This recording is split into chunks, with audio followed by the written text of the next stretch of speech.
Bonjour, c'est Gilles du site boursicoté.com. Voici l'analyse technique du CAC 40 pour cette journée du lundi 5 novembre 2012.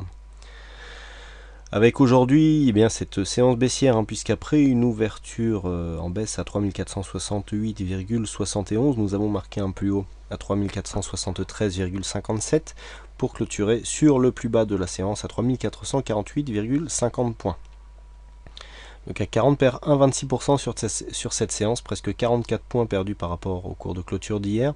Et donc c'est une séance qui se place ici dans une phase de rupture par rapport à la dynamique dans laquelle nous étions installés depuis maintenant quelques jours, puisque malgré ici cette fausse sortie qui avait été expliquée le 1er novembre, on était bien remonté ici sur la dynamique, mais vous voyez que du point de vue ici du support que nous avions tracé, ce support s'est directement transformé en zone de résistance, puisqu'après avoir ouvert en dessous, on est revenu chercher ici cette zone de support avant de redescendre et donc de clôturer sur le plus bas de la séance.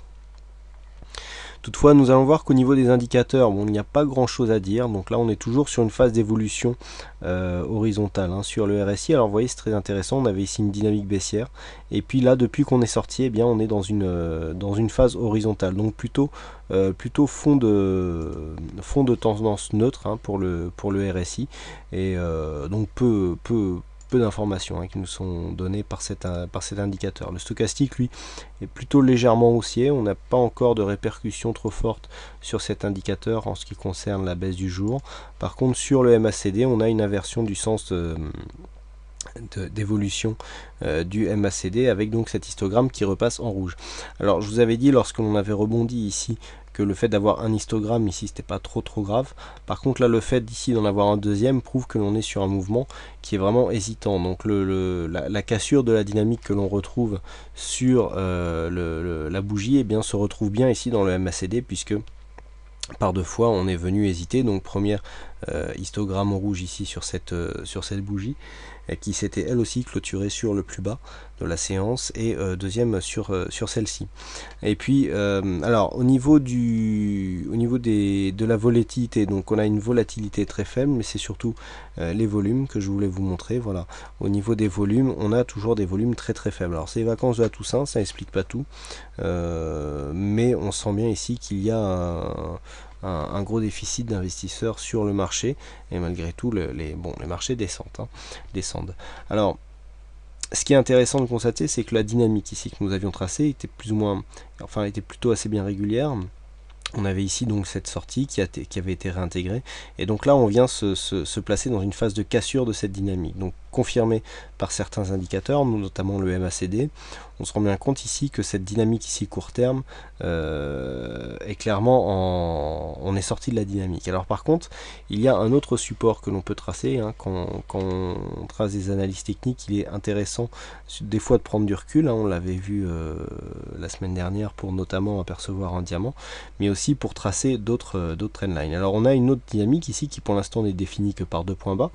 Mais ce qui est important de chercher lorsqu'on trace des supports, c'est de voir si ce support correspond à autre chose. Donc pour ça, on peut dupliquer la ligne et chercher des points de contact. Et lorsque l'on cherche des points de contact, notamment ici sur les plus hauts, on se rend compte que finalement, nous avons une ligne de tendance ici qui est assez significative. Alors si on s'arrête ici, si on reste sur le plus bas, on peut se rendre compte que nous avons en parallèle ici une phase en trend, puisque pour l'instant nous avons seulement 2 points, ici 3, et on pourra avoir un troisième point. Donc demain nous aurons une zone ici qui se situe environ à 3435-36 points, qui sera une zone assez importante pour la poursuite de la baisse, puisque un rebond sur cette zone nous placerait tout de même dans une phase d'évolution positive, et donc auquel cas nous serions actuellement dans une phase d'évolution très court terme baissière, mais au sein d'une tendance moyen court terme, on va dire, haussière. Donc absolument essayer de, si la baisse continue, de surveiller ce niveau ici 3437-38. On voit que le support pourrait être significatif. Sinon en cas de cassure, on s'acheminerait vers un nouveau test ici à 3416, cette fameuse zone 3416. Aujourd'hui donc la zone des 3460 a cédé.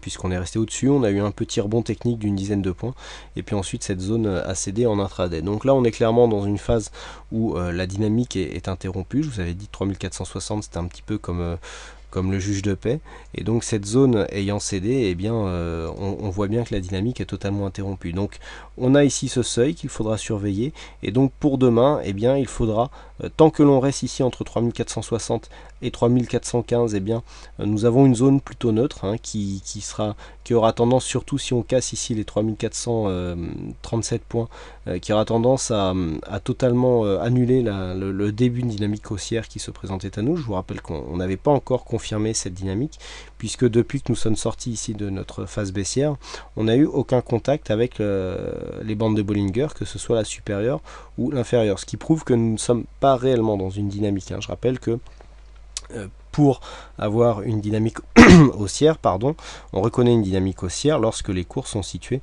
entre la bande de Bollinger supérieure et la moyenne mobile 20 exponentielle, un peu comme ce que nous avons, voilà, ici dans cette zone, hein, et on voit que dès qu'on a une touchette ici sur la bolle inférieure, eh bien on change de tendance, et idem pour les phases d'évolution baissière. Lorsque l'on est entre la moyenne mobile 20 exponentielle et la bande de Bollinger inférieure, eh bien on se situe dans une tendance baissière. Vous pouvez retrouver tous ces concepts, hein, dans le webinaire du trading en tendance, hein, je rappelle, le webinaire donc qui est en libre accès donc sur le site Boursicoté, et vous pouvez réviser de temps en temps ce webinaire, hein, donc soit dans la catégorie webinaire qui est disponible un petit peu partout dans le menu, soit en tapant webinaire trading en tendance dans le moteur de recherche du site.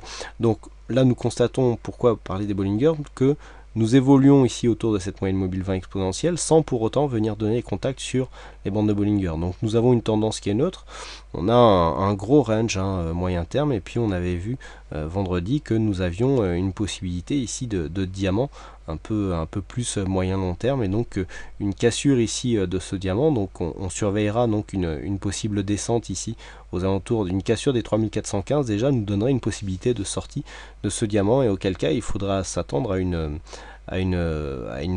un objectif de consolidation plutôt fort, hein, puisqu'ici on prendrait l'amplitude totale du diamant, et donc nous avons ici entre 350 et quasiment 600, on a 250 points, ce qui nous ramènerait environ à 3100, hein. En cas de cassure, on tracerait ici l'objectif d'une manière plus précise.